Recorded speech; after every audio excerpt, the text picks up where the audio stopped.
The most clarity comes from feeling completely lost. Hey everybody, welcome to the Hickson Diaries, where we talk about my life as an American living here in the UK. And today I want to talk about something that I always said in America, but I never really understood or had the opportunity to pursue till I moved here. And that is the idea that if you make your life fun, you won't have time to care about much else. Now, don't get me wrong, I don't mean completely ignore reality, don't pay bills, or don't worry about any responsibility at all.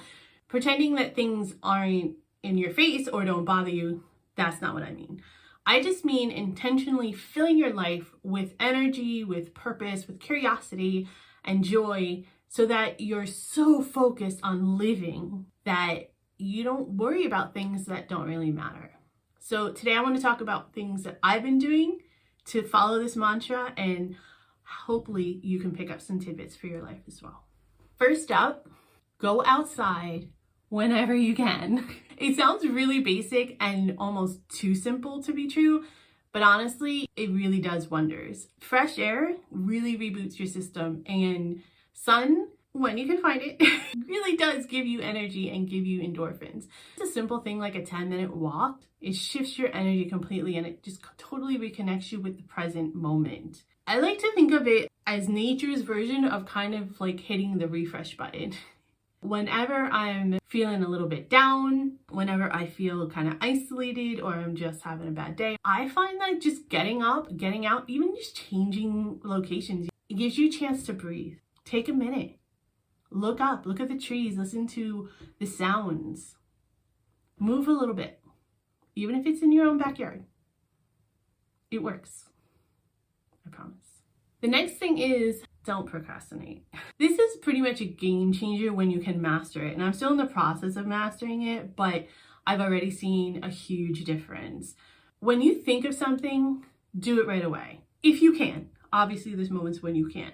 But if you can't, make sure you set yourself a reminder for not tomorrow, not next week, but maybe 15 minutes or so after you get home from work or as soon as you get up the next morning. This way you can take care of it and you can get it off your list and move on.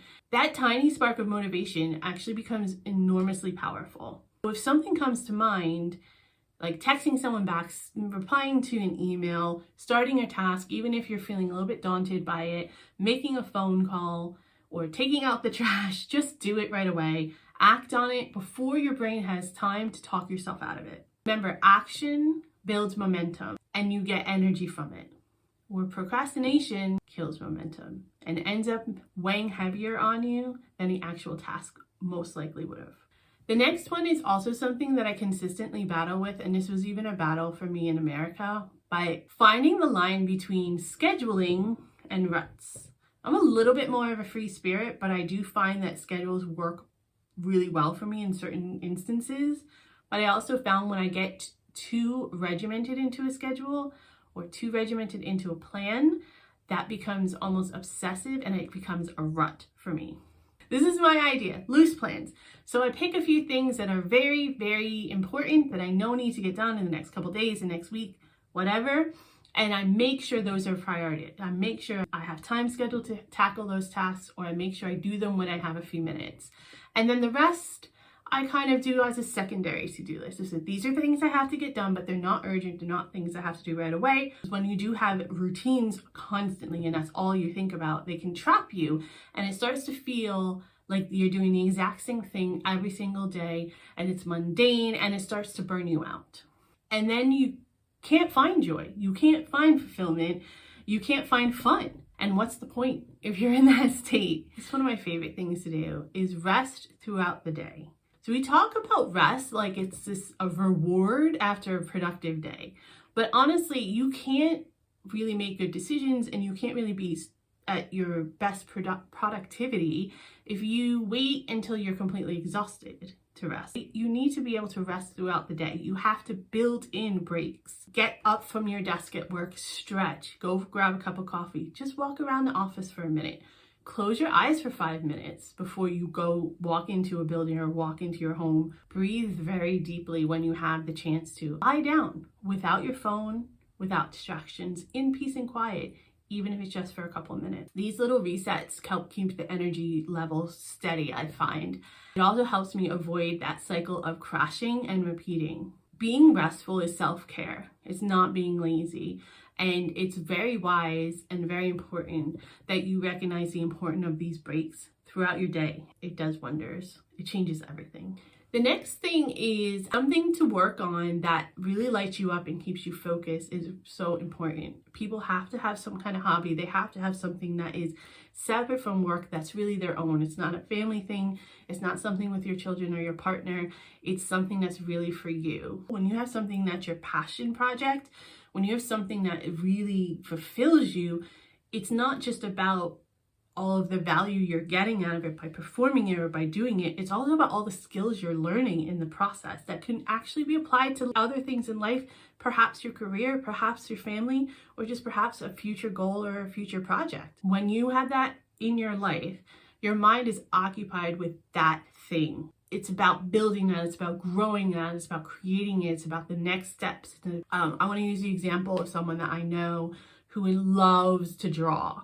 And they've been drawing since they were a child, and they're pretty good at it. And they've gotten sort of into a funk about just coming home from work, sitting in front of the television, and watching TV for the entire night until they're pretty much falling asleep on the couch. And I suggested to them, just like once or twice a week, instead of sitting on the couch watching TV, why don't you sit at the table, pull out your pencils and draw for a bit?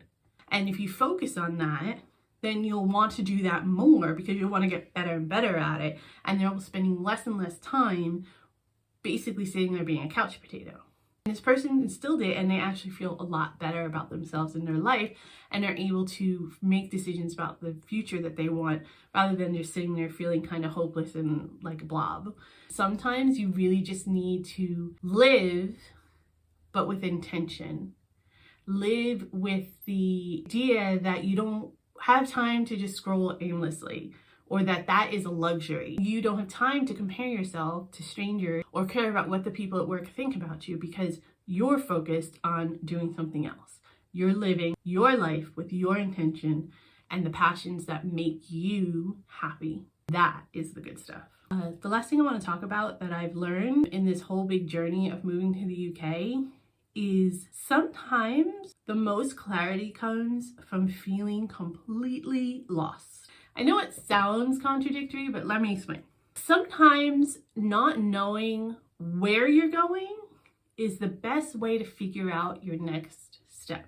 Sometimes what you think you want or what you think the path is going to lead you to is completely different than what you thought it would be once you got there.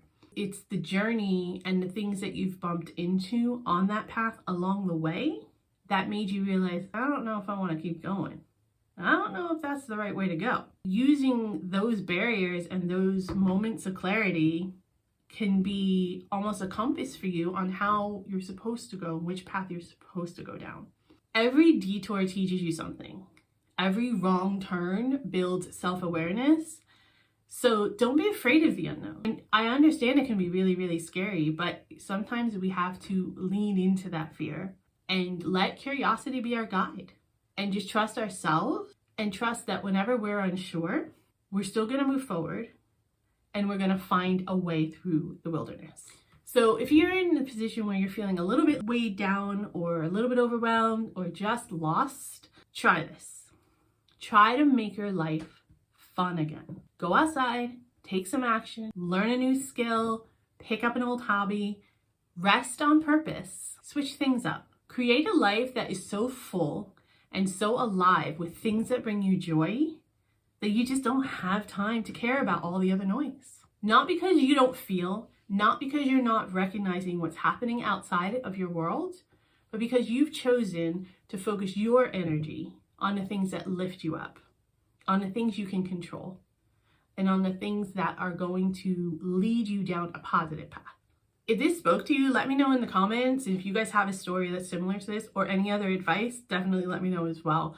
What is something that you do that keeps you feeling light and intentional? Thank you so much for being here and for listening. Until next time, make sure you stay safe, and I will talk to you later.